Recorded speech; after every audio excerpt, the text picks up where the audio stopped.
আলফা স্বাধীনৰ শিবিৰত মুখ্য আঘাত আলফা স্বাধীনৰ উপ মুখ্য সেনাধ্যক্ষ দৃষ্টি ৰাজখোৱাৰ আত্মসমৰ্পণ ভাৰতীয় সেনাৰ চোৰাংচোৱাৰ ওচৰত আত্মসমৰ্পণ কৰিলে দৃষ্টি ৰাজখোৱা ওৰফে মনোজ ৰাভাই লগতে আত্মসমৰ্পণ কৰিছে ৰাজখোৱাৰ 400 তীৰ্থই মেঘালয় বাংলাদেশৰ সীমান্তত আত্মসমৰ্পণ দৃষ্টি ৰাজখোৱাৰ 1988 চনত আলফাত যোগদান কৰিছিল দৃষ্টি ৰাজখোৱাই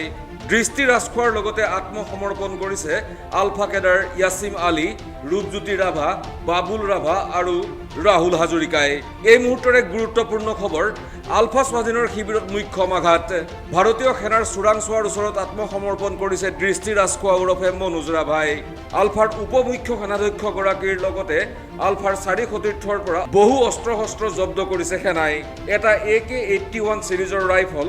দুটা 9mm পিস্তল সহ বহু ৰাউণ্ড গুলি জব্দ কৰিছে সেনাই 1999 চনত গোৱালপাৰাৰ ৰংজুলিৰ বাসগৃহত গুপ্ত হত্যাৰ বলি হৈছিল দৃষ্টি ৰাজখোৱাৰ পিতৃ মাতৃ দৃষ্টি ৰাজখোৱাৰ পত্নী আৰু দুই পুত্ৰ কন্যা সম্প্ৰতি বাংলাদেশত দৃষ্টি ৰাজখোৱাক ইতিমধ্যে গ্ৰেপ্তাৰ কৰা হৈছে নে এয়া আত্মসমৰ্পণ সেয়াও স্পষ্ট কৰা নাই সেনা আৰক্ষীয়ে আলফাৰ শীৰ্ষ নেতাসকল বাংলাদেশত গ্ৰেপ্তাৰ হোৱাৰ পাছতো দৃষ্টি ৰাজখোৱাই সংগ ত্যাগ কৰা নাছিল পৰেশ বৰুৱাৰ এনে ক্ষেত্ৰত দৃষ্টি ৰাজখোৱাৰ আত্মসমৰ্পণ বুলি চৰ্চিত বিষয়টোৱে সৃষ্টি কৰিছে ঘন ৰহস্যৰ পুনৰবাৰ কৈছো আলফা স্বাধীনৰ শিবিৰত মুখ্য আঘাত আলফা স্বাধীনৰ উপ মুখ্য সেনাধ্যক্ষ দৃষ্টি ৰাজখোৱাৰ আত্মসমৰ্পণ ভাৰতীয় সেনাৰ চোৰাংচোৱাৰ ওচৰত আত্মসমৰ্পণ কৰিছে দৃষ্টি ৰাজখোৱাই